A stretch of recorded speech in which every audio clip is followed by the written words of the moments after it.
بسم اللہ الرحمن الرحیم۔ گمنام ہیروز کے معزز ناظرین، السلام علیکم۔ آئیے چلتے ہیں کہانی کی طرف۔ عامل کی آنکھوں میں اتنی کشش ہوتی ہے کہ سامنے والا نظریں ملانے کے بعد اپنی نظر ادھر سے ادھر نہیں کر پاتا، عامل سے چپک کر رہ جاتا ہے۔ پھر عامل کی آواز اس کے کانوں کے ذریعے اس کے دل تک پہنچتی ہے، اس پر اثر کرتی رہتی ہے، اس کے ذہن کو متاثر کرتی ہے۔ اس طرح وہ رفتہ رفتہ عامل کا معمول بن جاتا ہے۔ لیکن سونیا کی آنکھیں اتنی زہریلی کشش رکھتی ہیں کہ میں خود اس کی آنکھوں کی طرف کھینچا چلا گیا تھا۔ میرا دعویٰ ہے کہ دنیا کا کوئی بھی ہپنوٹائز کرنے والا اسے متاثر نہیں کر سکے گا۔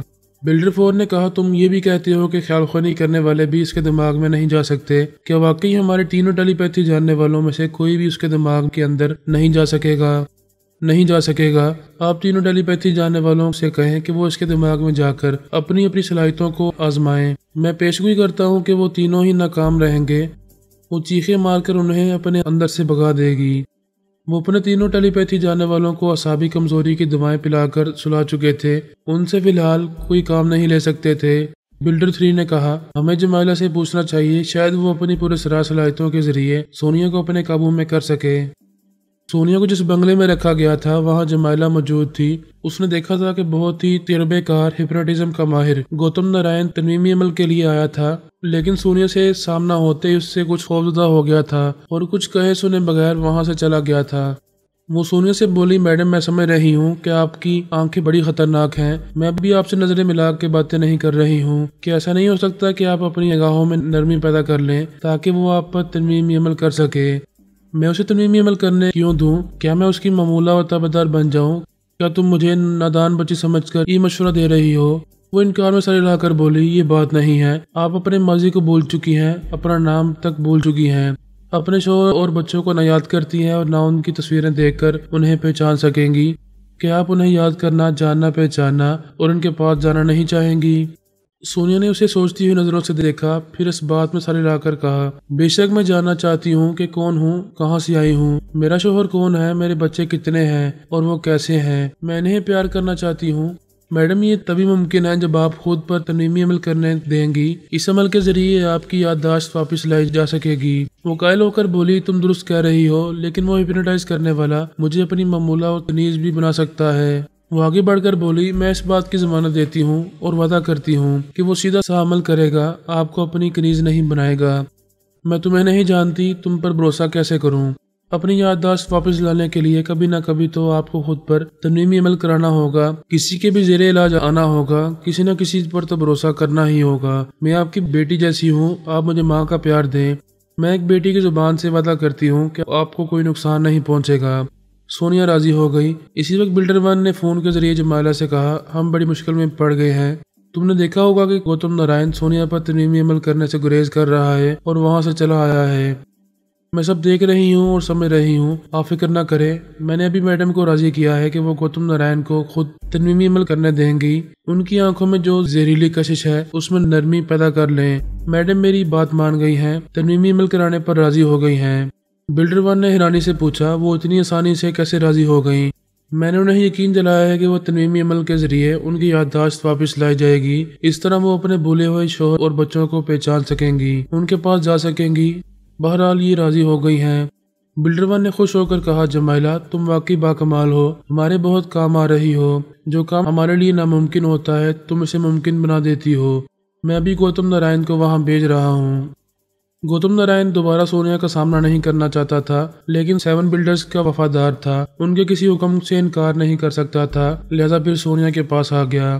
وہ سر جھکائے بیٹھی ہوئی تھی۔ اس نے اس کے سامنے صوفے پر بیٹھتے ہوئے کہا، ترمیمی عمل کے لیے ضروری ہے کہ تم اپنے اندر نرمی پیدا کرو، پہلے اسی طرح نظریں جھکائے رکھو اور کوشش کرو کہ تمہاری آنکھوں میں جو خطرناک کشش ہے اس میں کمی آ جائے اور میں تمہیں اپنی آنکھوں سے متاثر کر سکوں۔ سونیا اس کی ہدایت کے مطابق کوشش کرنے لگی کہ اس کی آنکھوں میں زہریلی کشش نہ رہے۔ وہ جب بھی نظر اٹھا کر دیکھے تو نہایت محبت اور نرمی سے دیکھے۔ وہ بولی، ٹھیک ہے، میں اپنے دل میں تمہارے لیے محبت اور دوستی کے جذبات پیدا کر رہی ہوں، بڑے ہی دوستانہ انداز میں بڑی ہی نرمی سے سوچ رہی ہوں۔ کیا اب نظریں اٹھا کر دیکھوں؟ ہاں، اسی جذبے سے سوچتی رہو اور بڑی محبت سے مجھے دیکھو۔ اس نے آہستہ آہستہ پلکیں اٹھائیں، اس کی طرف نظر بھر کر بڑی محبت سے دیکھا، لیکن محبت اور نرمی کے باوجود اس کی آنکھوں میں ایسی کشش تھی کہ گوتم نارائن کی نظریں فوراً ہی جھک گئیں وہ پریشان ہو کر بولا تم میری ہدایت پر عمل نہیں کر رہی ہو، پلیز اس طرح نہیں، محبت سے اور نرمی سے دیکھو۔ وہ ناگواری سے بولی بار بار محبت کی باتیں کیے جا رہے ہو، تم ترمیمی عمل کرنے آئے ہو یا عشق کرنے کا ارادہ ہے؟ میں نے ابھی بھرپور محبت سے دیکھا تھا، اس سے زیادہ محبت کی نگاہ نہیں ہو سکتی۔ وہ بے چینی سے پہلو بدلنے لگا۔ جمیلہ نے پوچھا کیا ہوا؟ تم تو خود کو بہت ہی تجربے کار ہپنوٹزم کا ماہر کہتے رہتے ہو، میں دیکھ رہی ہوں کہ میڈم تم سے تعاون کر رہی ہیں، پھر پریشانی کیا ہے؟ اس نے بے بسی سے سونیا کی طرف دیکھا، پھر جمیلہ سے کہا 7 بلڈرز کے ساتھوں آقا جانتے ہیں کہ میں ان کا وفادار ہوں، ان کے کسی کام سے انکار نہیں کرتا، لیکن پہلی بار دیکھ رہا ہوں کہ شاید یہ کام نہیں کر سکوں گا۔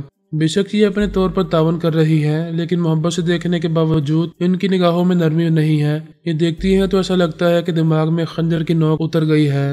مسٹر نارائن تم بہت ہی ماہر سمجھے جاتے ہو، کوئی ایسی تدبیر کرو کہ ناکامی نہ ہو، ہمارے تمام 7 بلڈرز بہت پریشان ہیں، کسی طرح ان کی پریشانی دور کرو۔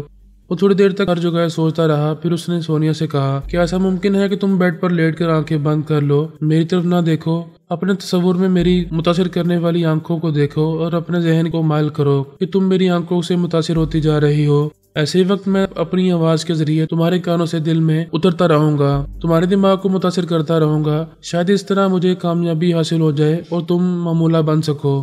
سونیا اس کی بات پر غور کرنے لگی۔ جمیلہ نے کہا میڈم اگر آپ اس طرح تعاون کریں گی تو آپ ہی کا بھلا ہوگا، یہ بھی آپ کی کھوئی ہوئی یادداشت واپس لے آئیں گے، آپ اپنے شوہر کو اور بچوں کو پہچان سکیں گی، یہ معلوم ہوتے ہی کہ آپ کہاں سے آئی ہیں اور آپ کے تمام اپنے کہاں رہتے ہیں، ہم فوراً ہی آپ کو وہاں پہنچا دیں گے۔ سونیا اٹھ کر کھڑی ہو گئی، پھر بولی ٹھیک ہے، میں ہر طرح سے تعاون کرنے کو تیار ہوں، بس میری یادداشت واپس آ جائے۔ وہ چلتی ہوئی بیڈ پر آئی، پھر آرام سے چاروں شانے چت لیٹ گئی۔ وہ اپنی آنکھیں بند کرنے کے بعد تھوڑی دیر تک خاموش پڑی رہی۔ گوتم نارائن اس کے بیڈ کے بالکل قریب آ کر کھڑا ہو گیا، اسے سوچتی ہوئی نظروں سے دیکھنے لگا، پھر اس نے پوچھا کیا تم تصور میں میری آنکھیں دیکھ رہی ہو؟ سونیا نے کہا ہاں، میں اپنی بند آنکھوں کے پیچھے تمہیں دیکھ رہی ہوں، میں نے 2-4 سیکنڈ کے لیے تم سے نظریں ملائی ہیں، اس کے باوجود تمہاری آنکھیں، تمہاری نظریں میرے ذہن میں نقش ہیں اور میں انہیں دیکھ رہی ہوں۔ اس نے حکم دینے کے انداز میں کہا اپنے بدن کو ڈھیلا چھوڑ دو اور ذہن کو میری طرف مائل کرتی رہو، سوچتی رہو کہ میری آواز تمہارے دل میں اتر رہی ہے اور تم ذہنی طور پر میری آواز سے متاثر ہوتی جا رہی ہو۔ وہ بولی بے شک تمہاری آواز میں گن گرج اور روب اور دبدبہ ہے، میں تم سے متاثر ہوتی جا رہی ہوں۔ اپنے دماغ میں میرے متعلق کوئی منفی خیال نہ آنے دو، بڑے جذبے سے سوچتی رہو کہ تمہیں اپنے شوہر اور اپنے بچوں تک پہنچنا ہے اور وہاں تک پہنچنے کے لیے صرف میرا ہی سہارا لینا ہوگا، اس لیے میری معمولہ اور تابعدار بننا بہت ضروری ہے۔ وہ چاہتی تھی کہ مجھ تک پہنچے، اپنے بچوں کو گلے سے لگائے، پیار کرے، لیکن شام کے زہر نے اس کے ذہن سے ہم سب کو بلا دیا تھا۔ وہ ہماری مٹی ہوئی تصویروں کو ذہن کے پردے پر دیکھنے کے لیے کچھ بھی کر سکتی تھی، اسی لیے گوتم نارائن سے تعاون کر رہی تھی۔ وہ اپنے طور پر کوششیں کر رہا تھا، اپنی باری بھر کے متاثر کرنے والی آواز کے ذریعے اس کی بند آنکھوں کے پیچھے پہنچ رہا تھا۔ سونیا کی باتوں سے اور اس کے تابعداری کے انداز سے یقین ہو رہا تھا کہ کامیابی ہو رہی ہے۔ جب گوتم نارائن کو پوری طرح یقین ہو گیا کہ وہ ٹرانس میں آ چکی ہے تو وہ اسے آزمانے لگا۔ اس نے کہا تمہارا نام سونیا ہے؟ وہ بولی میرا نام سونیا ہے۔ اس نے کہا نہیں، تمہارا نام سونیا نہیں ہے۔ وہ بولی نہیں، میرا نام سونیا نہیں ہے، تم مجھ سے متاثر ہو چکی ہو، میری محکوم بن چکی ہو، میں جو کہہ رہا ہوں وہی کہتی جا رہی ہو۔ وہ خبیثہ سے لہجے میں بولی تم جو کہہ رہے ہو میں کہتی جا رہی ہوں، میں جو کہوں گا وہی تم کرو گی، تم جو کہو گے وہی میں کروں گی۔ جمیلہ حقانی ایک طرف کھڑی ہوئی تھی۔ گوتم نارائن نے فاتحانہ انداز میں اسے مسکرا کر دیکھا۔ جمیلہ نے کاغذ پر کچھ لکھ کر اس کی طرف بڑھایا۔ اس نے پڑھا، اس پر لکھا تھا میڈم کے مزاج کے خلاف کوئی بات کہو، تب پتہ چلے گا کہ وہ اپنے مزاج کے خلاف تمہارا حکم مانتی ہیں یا نہیں، اگر مان لیں گی تو یقین ہو جائے گا کہ وہ تمہاری معمولہ بن چکی ہیں۔ گوتم نارائن نے پڑھنے کے بعد جمیلہ کو دیکھا، ہاں کے انداز میں سارے لایا، پھر سونیا کی طرف متوجہ ہو گیا۔ وہ بے حس و حرکت چاروں شانے چت پیڈ پر پڑی ہوئی تھی، یوں لگتا تھا جیسے اپنے اختیار سے باہر ہو چکی ہو، اپنا دل، اپنا دماغ، اپنا پورا وجود اپنے عامل کے حوالے کر چکی ہو۔ عامل نے کہا میں تمہارے مزاج کے خلاف کوئی بات کروں گا تو کیا تم مان لو گی؟ تم میرے مزاج کے خلاف کوئی بھی بات کہو میں اسے مان لوں گی۔ تمہارا نام سونیا نہیں ہے، تم زہریلی ناگن ہو۔ میرا نام سونیا نہیں ہے، میں زہریلی ناگن ہوں۔ وہ بولا تم ناگن نہیں ہو، ایک کتیا ہو۔ اس کے جسم میں ایک ہلکی سی جنبش ہوئی، ماتھے پر شکنیں آئیں، پھر اس نے کہا تیری ماں کتیا ہے، آگے بول۔ گوتم نارائن نے چونک کر اسے دیکھا۔ جمیلہ سوالی نظروں سے سونیا کو دیکھ رہی تھی۔ پھر گوتم نے کہا کیا تم میری معمولہ نہیں ہو؟ ایک کنیز کی طرح میرے حکم کی تعمیل نہیں کرو گی؟ سونیا نے پٹ سے آنکھیں کھول دی، اس کی طرف دیکھا تو وہ ایک دم سے لڑکھڑا کر پیچھے چلا گیا، اٹھ کر بیٹھ گئی، پھر جمائلہ کو دیکھ کر بولی تم نے کہا تھا یہ اپنے عمل کے ذریعے میری یادداشت واپس لائے گا، لیکن یہ کتے کا بچہ مجھے کتیا کہہ رہا ہے، مجھے اپنی کنیز بنا رہا ہے، کیا اپنی موت سے پہلے مرنا چاہتا ہے؟ وہ اس سے نظریں نہیں ملا رہا تھا، یہاں وہاں دیکھ رہا تھا اور کہہ رہا تھا تم غلط سمجھ رہی ہو، میں تمہیں کنیز نہیں بنا رہا تھا اور نہ ہی سچ مچ تمہیں کتیا کہہ رہا تھا، میں تو صرف دیکھنا چاہتا تھا کہ تم میری معمولہ اور تابعدار بن چکی ہو یا نہیں، اگر تابعدار بن جاتی اور میں تمہیں گالی دیتا تو تم اس گالی کو بھی قبول کر لیتی۔ وہ پھر سیدھی ہو کر کھڑی ہو گئی، غصے میں بولی یعنی میں معمولہ اور تابعدار بن جاتی اور تم مجھے ہمیشہ کے لیے اپنی کنیز بنا لیتے تو کنیز بننا بھی قبول کر لیتی، تم یہی چاہتے تھے نا، تم مجھے غلط سمجھ رہی ہو۔ اس کی بات ختم ہوتے ہی سونیا کا ایک الٹا ہاتھ اس کے منہ پر پڑا، وہ لڑکھڑا کر پیچھے ہو گیا، اسے یوں لگا جیسے ایک طرف کے کئی دانت ہلنے لگے ہیں، اس نے منہ پر ہاتھ رکھ کر ہٹایا تو اس کی ہتھیلی پر تھوڑا سا لہو دکھائی دیا، اس کی بانچوں سے اور ناک سے لہو بہنے لگا تھا۔ وہ صحت مند، قدور اور ایک اچھا فائٹر بھی تھا، ایک عورت سے مار کھا کر چپ نہیں رہ سکتا تھا۔ اس نے غصے میں کہا یو بلڈی بچ آئی ول کل یو۔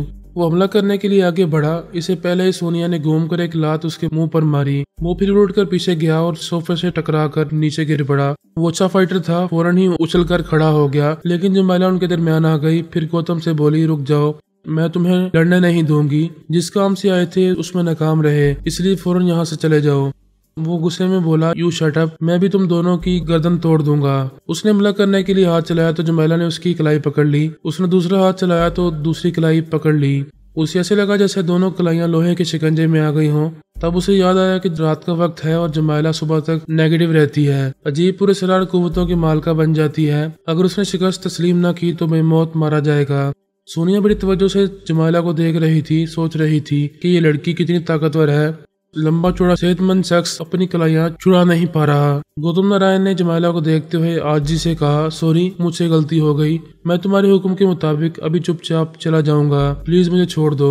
جمائلہ نے اسے چھوڑتے ہوئے ایک دھکا دیا، وہ ایسی تیزی سے جا کر پچھلی دیوار سے جیسے کسی پورے سرار طاقت نے اسے اٹھا کر دیوار سے دے مارا ہو۔ وہ دیوار سے ٹکرا کر فرش پر اوندے منہ گر پڑا، گہری گہری سانسیں لینے لگا۔ سونیا حیرانی سے جمائلہ کو تک رہی تھی اور وہ گوتم سے کہہ رہی تھی چل اٹھ اور چپ چاپ یہاں سے چلا جا۔ وہ تکلیف سے کراتے ہوئے اٹھ کر بیٹھ گیا، پھر کھڑا ہو گیا۔ اس نے زندگی میں پہلی بار ایک نہیں 2 عورتوں سے مار کھائی تھی، شرم سے پانی پانی ہو رہا تھا، اپنے آپ کو سمجھا رہا تھا اگر صرف اس میڈم سے مقابلہ ہوتا تو میں اس کی ہڈی پسلی توڑ دیتا، لیکن یہ کمبخت جمائلہ شیطانی قوتوں کی حامل ہے، مجھے صرف اس لیے معاف کر رہی ہے کہ میں 7 بلڈرز کا وفادار ہوں، مجھے چپ چاپ یہاں سے چلے جانا چاہیے۔ وہ سر جھکا کر وہاں سے چلا گیا۔